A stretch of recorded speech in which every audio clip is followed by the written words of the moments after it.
How many of us have them? Funds.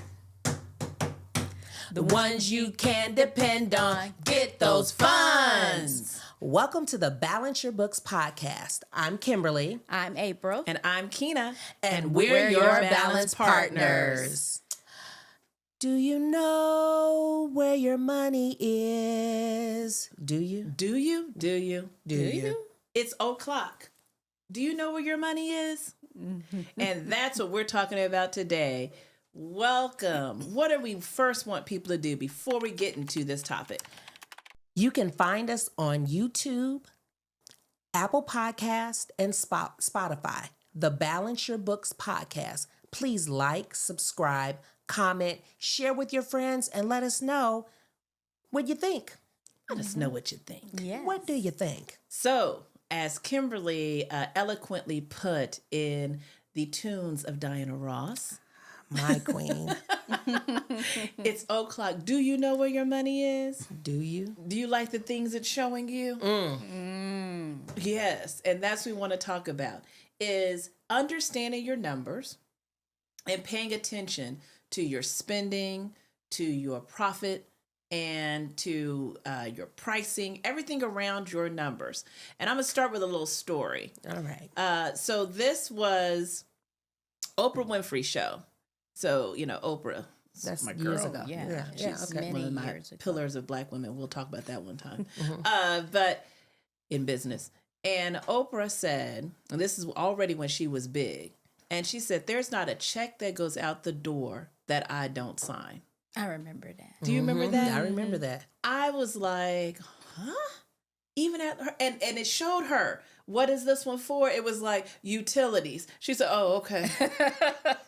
And then she signed the check. What that said was she was always on top of her numbers. How many times are there stories out there where business owners and founders are taken to the dry cleaners, taken to the cleaners, To the cleanest. by their accountant? It happens all the time, by their accountant or the financial advisor or someone like that who wipes them out. Yeah. And they had no clue until they go to the bank and try to get some money, or until they go and try to pay their kids' tuition, or something happens, and then that's when they find out, oh, you don't have any money. They're like, what? What do you mean I don't have any money? I'm rich. I made all this money. What are you talking about? Right? And it's completely gone. And it's because they did not know their numbers. So what is one of the main things you do to make sure that doesn't happen to you? Who wants to start? I will Kimberly? start. One of the main things that you should do to make sure that doesn't happen to you is having a regular review of your financials. Yes. If you have an accountant that is handling your books, make sure you meet with that person regularly. And when I say regularly, at least monthly. At least. At least monthly, depending on how your business goes. Because before you run payroll, if you have payroll, you need to know that you got the money in there. And it could be a 15-minute conversation depending on how smooth your business flows. But to make sure those things don't happen, you have to keep your finger on the pulse of your finances. Yeah. Absolutely. And you may actually, when someone is reviewing financial statements with you, ask for the detail Yes. behind it, so that if there is a category you're not quite sure about, or, something looks a little off, or maybe it all looks good. If you have the detail, you can see, okay, who are the vendors? What is this, what is the detail showing me? And I think that would be helpful too. And it is critical that it's okay that you don't understand initially, right? No one's expecting you to be an accountant if you're not an accountant. But you've got to spend the time and take an opportunity to really learn enough. Learn what's a balance sheet, and we'll talk about that in a future podcast. We'll break down those basic financial statements for you so you can go in at least sounding like you know what you're talking about. So then people be like, oh, wait, they may know a little bit. Maybe I can't totally get over on them. Right. So that you can ask questions and ask the questions. You're paying them. So if they don't have time to answer the questions, then that's a red flag for you right there. Right. Right. If someone's trying to be a little too helpful, because we talked about help on another podcast where help gets bastardized. So when sometimes people are being a little too helpful, that may be where they're like, oh, no, just give me power of attorney and I'll take care of everything for you. Or again, Kimberly's face. That's a lot. But carry on. But and I think particularly, I think professional athletes, folks like that who are like, you come into a lot of money very quickly. And so you think, oh, okay, I don't understand it. I've got to focus on training. I got to do all this stuff. Yeah, okay, you'll take care of all that for me. Okay. Never do that. Never. If you don't have time to take care of your money, what you got time for? You've got to know what's going on with your. You got everything now. You can pay all your bills online. You can set up your mortgage and your electric bill and your phone. Everything can do an auto pay. So you can set that up yourself. You don't need anybody to set that up for you, right? So you always want to make sure you understand how your money is flowing. Yeah. Right. Yeah. And so that is the key, is to ask those questions. And if someone isn't willing to do that, or if they're being overly helpful, that's definitely a red flag. And another thing is that a lot of business owners in particular think that they already know. They feel like it's in their head. I know, okay, well, she paid this or they did that. And so they have an idea and they get comfortable thinking that that idea of financially where I am and where they actually are can be two totally different things. Exactly. So making sure that your financial statements are documented. I know that we've preached that kind of over and over again. And we'll continue. Yes. Yeah, we will continue. Which is why I just mentioned it again. But, not just letting it stay in your head, get it on paper. Make sure that your bank accounts are being reconciled and everything is being captured and that monthly review is taking place. And it doesn't have to take a lot of your time. It does not. It does not. But you want to make sure that what you see in that financial statement makes sense to you. Right. But I mean, you did mention the review. So even if it doesn't make sense to you, if you're having a CPA actually review your financials, that's helpful. Yep. Yeah. And that's why we also and not there's crooks and everything, right? But at least someone who is licensed, they have something to lose too. Yes. Right. If they are in there saying that they are representing you and working on your financial statements, and you can go to the state on them and file a grievance if they have done something that is fraudulent or stolen your money. So we have something to lose too. Yes. Right. And one of the things that a sign of like you're working with somebody who is credible, like with our clients, a lot of times they get very comfortable because we are trustworthy people. We've said from the beginning, we believe in ethical capitalism. We said that we're going to run everything that we do is above board, and the advice that we give you is always going to be that way. But so people get very comfortable with us, and they're like, oh no, it's okay, Keena. No. You're going to come to this meeting. We will hunt you down. No, you're going to come to the meeting. You're going to sit and understand it. We're going to walk through it every single month. Sometimes sometimes we have to bring our owners in, kind of kicking and screaming for their own stuff. Right. And on one hand, it's like, oh, that's because they really trust us. Yeah. But no, I'm like, no, this is your business. This isn't my business. Right. This is your business, and you need to understand why you are doing certain things. Yes. Right. Exactly. And so that part is key. So how do you, what are some of the types of, other than like your overall financial statements, what are some key things within them? Let's just go and click down on what you really need to understand.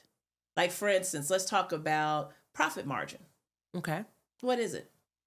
So profit margin is, without getting too high level. high level, because you guys know I am a part-time instructor, and I was about to tell you how to calculate profit margin. We were about to be right in the class. Yeah, we were going to go to class. A high level calculation. A high level calculation is your revenues, the money you have coming in, less your expenses that you have going out.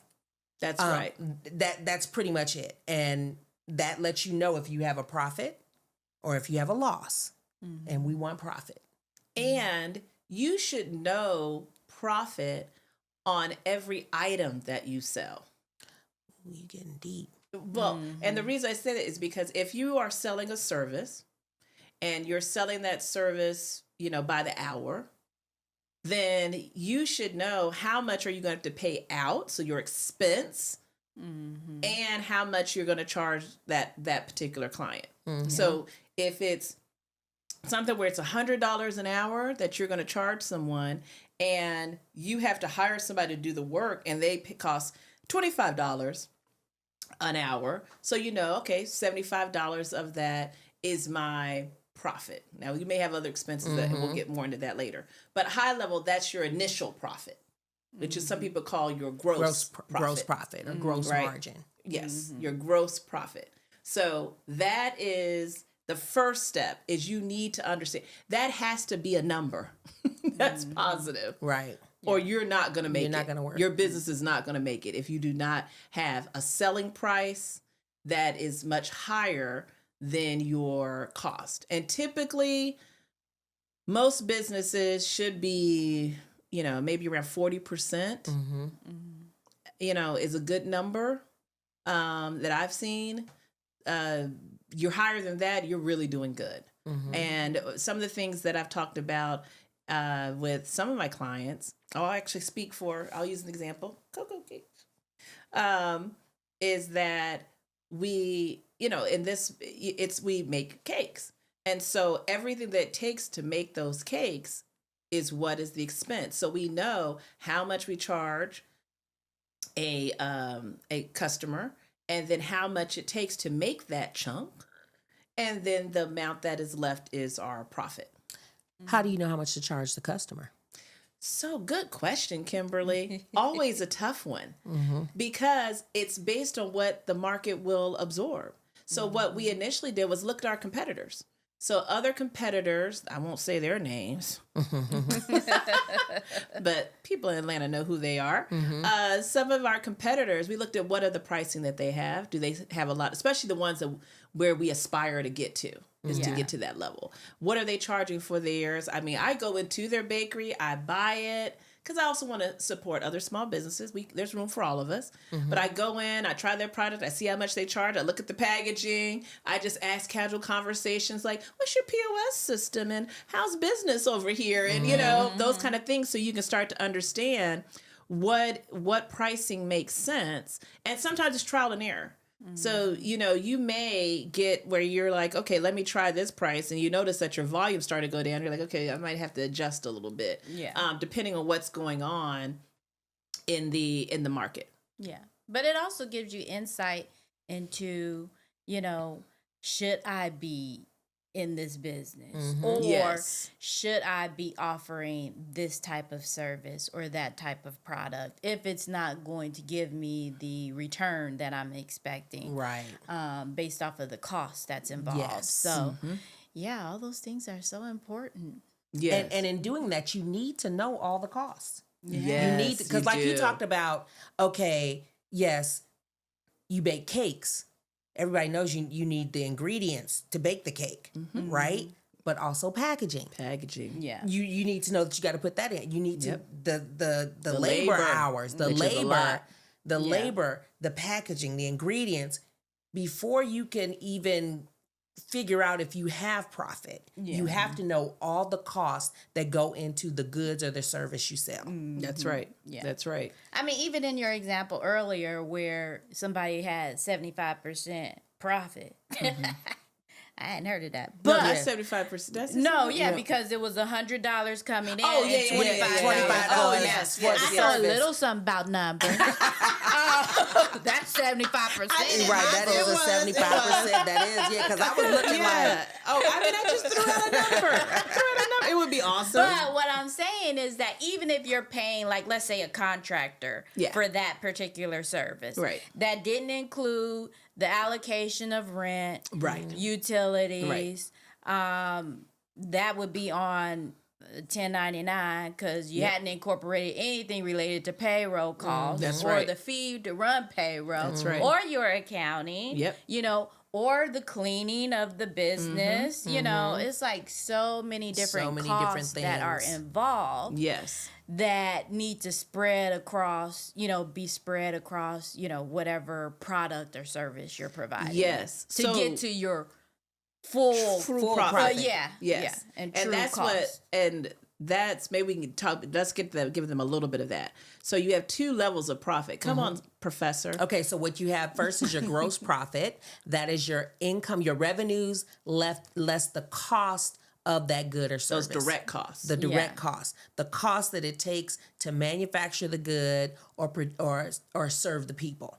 That's your direct cost. Then you have your gross profit, and then you have your general expenses that come after that. And that could be the administrative expenses. That can be things like rent or the people Marketing. that come to clean, marketing, things like Health that. insurance. Yes, payroll, wages, payroll outside of the direct cost to provide. Anyway, there are different types. But yeah, so you go from your gross profit, then you get into your general expenses, and you have all those other expenses you have, and then you get into when you truly have net income or profit or a loss. But the key that Keena was pointing out is You if can't the pass cost, that first yeah, one. you gotta have a positive number for that first one. Sometimes Yes. people may have a loss, and especially when you start up, you may have a loss once you get your gross profit, and you may have a bunch of startup costs. But if you start off with I've never even seen gross loss. I've never have, because why are you in business? Right. I've never seen sales. But that's less why you cost need to of know goods what it sold is. Yeah. Yes. Yeah. Yes. If you had gross Do loss, you know? Look, I've had gross loss. gross loss, Yes. and they're still in business. It was me. Look, I shut it down. Okay, yes. There you go. Well, like, tell that story, April, because How did that happen? Yeah. Well, I mean, not necessarily. Right. Not all But, the details. you know, when I did go into business and I started 3 different businesses at the same time, and I was going to see which one stuck. okay. So, one of my businesses was on my creative side, where that really allowed me to, like, kind of relax my brain, let the creative energies flow. And so it was more of a feel good thing. That was the hand painted onesie Oh yes. that I was selling. That took me 2 hours to hand paint. That I was getting $20 for. Right. Yeah, that's Do that crazy. math. That's crazy. That's That's crazy. crazy. Yeah. That is a gross profit loss. A gross loss. Gross loss. Gross loss. Yes, a gross loss. That is if a gross I have loss. ever seen And let's one. use that. So because you had to buy the paint, you had to buy Yeah. the onesie, and then your Yeah. time. And Your my time. And My how much did your time. time is what? Oh my God. What is time though? Time is what? Money. Money. Yes. Time is money. So when you Yes. added all those things together, compared to the $20 that you were charging, Yes. it was a gross loss. Yeah, So a lot of negative. you out there have really small niche businesses. Maybe you're doing shea butter, or you're doing lotions, or you're making a product, and you need to look at how much time are you spending on it, because Yeah. you couldn't have sold that onesie for $50, could you have? No. Right. No. So that would have probably had you at a gross profit as opposed to a Yes. gross loss. Yes. But your market would not allow for it. No, not a hand painted onesie on a little infant that is only going to be able to wear it 1 or 2 times. You know what I'm Exactly. saying? So that was a So- hobby and not a business. Yes, there you go, and we've talked about those things. Yes, we have. We have talked about whether you're on a hobby or business. Let's be clear. Well, you were trying to test I it out. started it as a business, but Yes. realized but that quickly moved it to hobby. because And then it quickly moved to no. to no. But it still provided me a good outlet, and the ability to tap into my creative side. Right. So I don't regret it at all. Oh, yeah. But that was one of those moments I said, should I be doing this? That makes sense. Right. Exactly. Because then you were paying the fees to be in a market. Yeah. You were paying, like Yes. some of you all out there may have had some of Yeah. And you April's can't onesies. just have one onesie. No. Right. You have to have a display, a Right. collection. Exactly. She had a collection. She had a collection of onesies. Onesies. And so it was so there was a lot of hard manual labor Yeah. that was in there, which is why things that when they're handcrafted and all that, they tend to cost more, right? Because that direct labor cost that is there is a big part of whether it's going to be profitable or not. And sometimes business owners, entrepreneurs, creatives will sell themselves short, again, because they don't allocate a cost per hour for their labor, time. their time.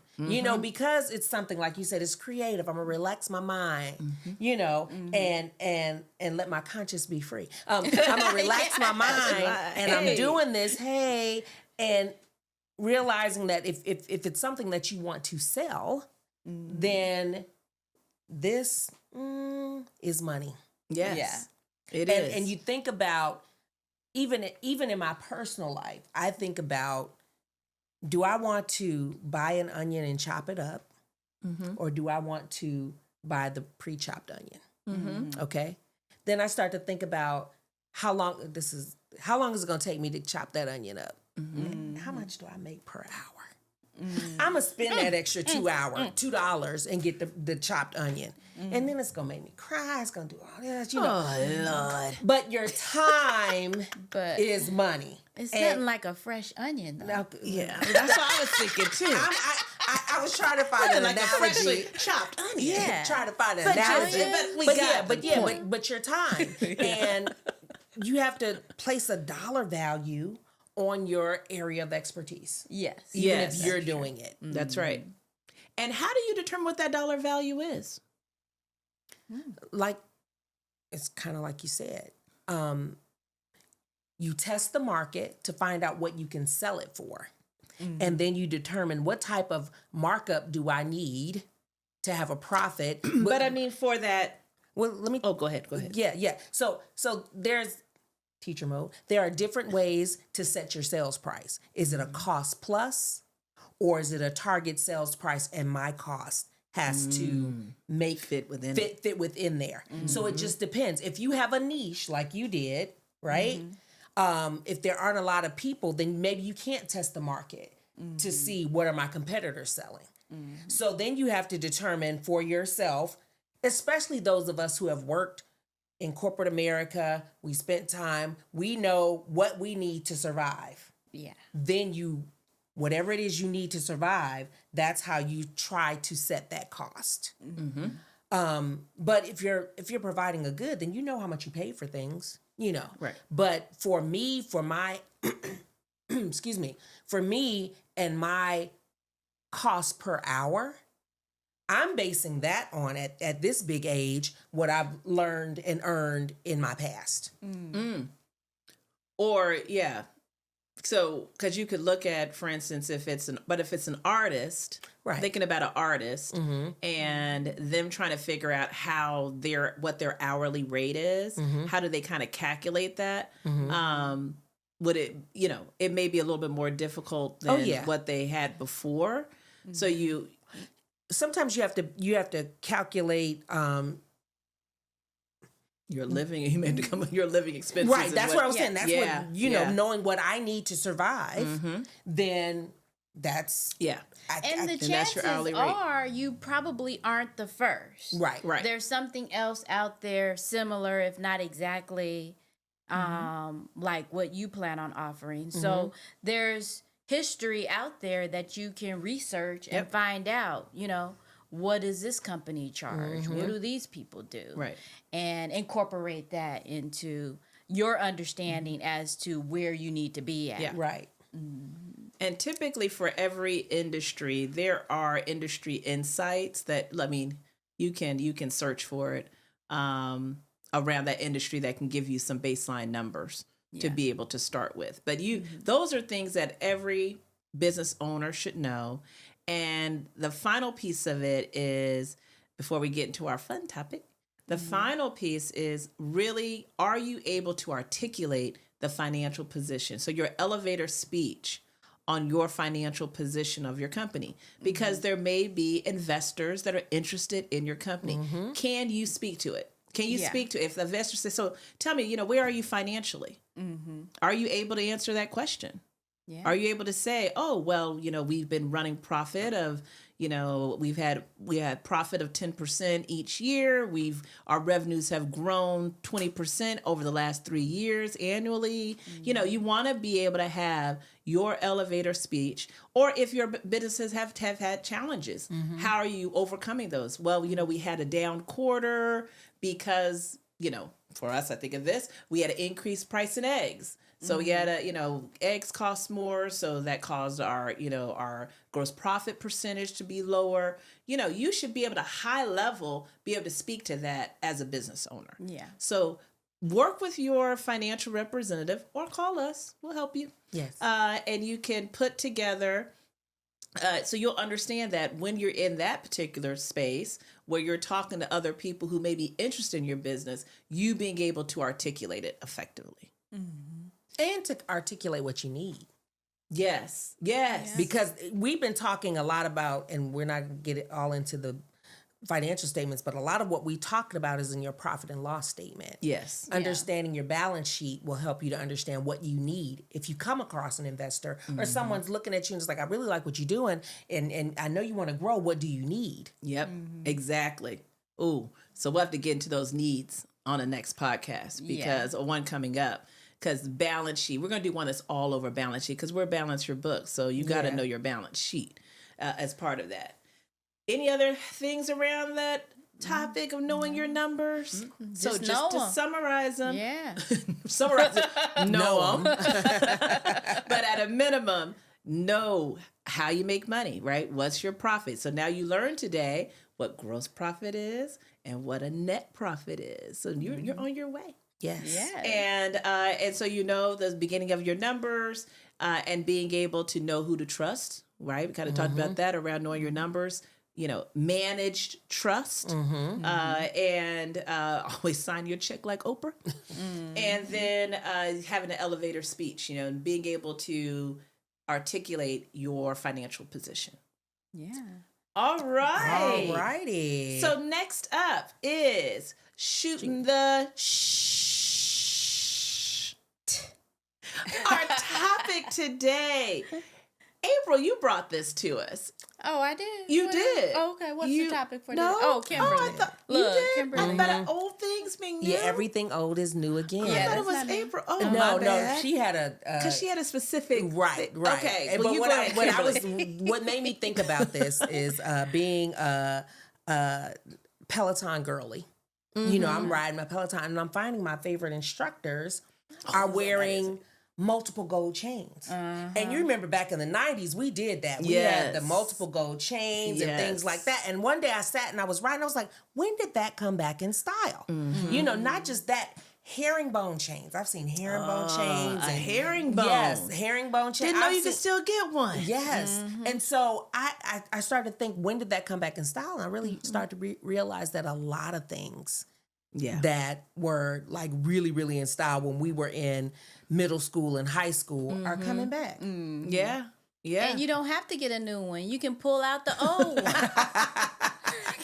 Dust that herringbone chain off. It is gold. It is gold. Yes. If you didn't melt it down and sell it, Well, it's worth you know those herringbone chains used to knot up on you though. Yeah. Now that's what I was gonna They say. did. Like, are the new herringbones made like the old herringbones? Because even the old herringbones still they like kind of get and then your they get you. skin. Yes. Right. Don't have no hair. Okay, Yes. so you're right. So let me be clear. It's not necessarily. It may not be a herring, but they're the thicker chains. Yes. You know, because No, we went through a period where we're wearing like what we have on these small. I'm seeing thicker chains, and they're more like links. They're linked. Oh, more like but still. yeah. I yeah. have seen the Link chain. herringbone. Oh, okay, though. yeah. It is making a comeback. Hopefully I it's just don't know making- if it's it's not- different. if it- Yeah, it let may us different. know if you have a herringbone chain. Is it kinking? Like- and is it catching your skin? Yeah, because Yeah. that used to. Ugh, Yeah, that you're would right. hurt. Yeah, Because Right. based off of the new trends, I pulled mine out of storage. Okay. And I started wearing it, and it was irritating me so. I was like, no. Let me did put it the this back. first time. Can't do herringbone. Right. Another thing, and people get so upset about this. It's the baby hair. Yes. People want to complain about, but we wore baby hair. But I remember, Yes, we did. people would cut their hair to make a baby hair. What? Yes. What back? No. They still doing it. Oh well. It might not be their hair though. Right. But what I'm saying is, you know, people somebody's hair. people Cutting it. people get upset about it, but that was the style back in the 90s. We would take the little toothbrush, We did. and slick and It just and the seems gel. like they're swooping bigger. Okay, But Yeah, but, they are. but But you know, it's it the gets same bigger as thing. you go. Yeah. It's almost like a bang for Yeah, some people. yeah. You paste it on your forehead or the side of it. Right. But that was a style. It was. Yes. It You know, was. we You know, my bonus daughter loves the baby hair. Okay. And initially, I was slightly resistant to it. But I told her not too long ago, I've joined the baby hair crew. I got the gel and I started slicking it down. Was it the pre-con gel or is it better gel now? Yeah. It's pre-con. Is it pre-con? I have some pre-con. So they But still- that's was not that in working storage? that Do well. they- No, oh, that- okay. yeah. There was the stuff I had in storage Storage. kind of evaporated. Okay. So I had to buy the new pre-con, and it's not as good as the old. Oh, it doesn't have the just same say hold. That. Yeah, Yeah. no, does not Okay. have hold. Because Oh. do I have hold right now? Yeah. Because I just tried a to little- do the baby hair today. Oh, no. And yeah, I see. see what I'm Yeah. saying? Okay. Oh, man. And now I may need- Why'd y'all change your formula? That stuff. Was- Maybe because it Yeah, broke it was you out. perfect. Yeah. But It would hold you down. were you hold? Wait, was it hold though? Yes, it was a hold Yeah. down. I need to find out what the new gel is before I use it Yes. today, in case I ever wanna. What can you think of that's old, that's new again? You mentioned So I did these barrel jeans. When I saw that, baggy jeans. Yes. Well, they call them barrel Yeah, I now. know, but yeah. Yeah, well, baggy for us. Yeah. But when I saw those, I said, I'm not doing it this time. Well, I you don't know, think I'm going to do it this time. we're shaped a little differently Yes, this time round. exactly. Yeah. Exactly. They I was might like, not. yeah, They it's not worked for me They this worked on the, time. but yeah. Yeah, at the time it was perfect. The body I had in the The body- 1900s. Yeah. I it could worked wear a- the barrel jeans. but now maybe not. now, no, I can't. But it's cute. Yeah. I said, oh, I remember. I remember That was a good one. Yeah. I was gonna start singing. Oh, what are you gonna Do say? you remember the time? Yeah, when he wore barrel jeans. Yes. So that would probably be the one for me. But when I think of everything old being new again, I just want our generation not to be so hard on the young folks. Before you do, go back and look Go at a back picture. and look at your picture. But you Yeah. know what I want? I want to come back to asymmetrical haircuts, but I don't know. I don't know if the girls are going to do that because but those asymmetrical haircuts were. Yeah. I know I'm not. I Gonna do had it. one. I had one too. Yeah. And I did all the gold chains and the gold rings. I mean, Yeah. Right. Yeah. So you were walking around looking crazy. Look, not really. And that's my point. Wasn't that your point, though? the bamboo earrings. Yes. At least two pair? Yes. Yeah. Oh yes. But yeah. I did have to learn, though, to Kimberly's point about embracing the young people and how they choose to style or not Yes. style Yes. themselves. So, yeah, that has definitely been a growth for me. Growth. Yes. So let's not be us Xers, let's not be too tough on them. Yes. Yeah. Yeah, right. I think it's a good one. Go back and look at your pictures. We were fly. and they think they're fly too. All right. Well, thank you for joining us today for this podcast and learning your numbers and learning about the old school styles that have come back. And we will see you again next time on Balance Your Books podcast. Like, subscribe, and share.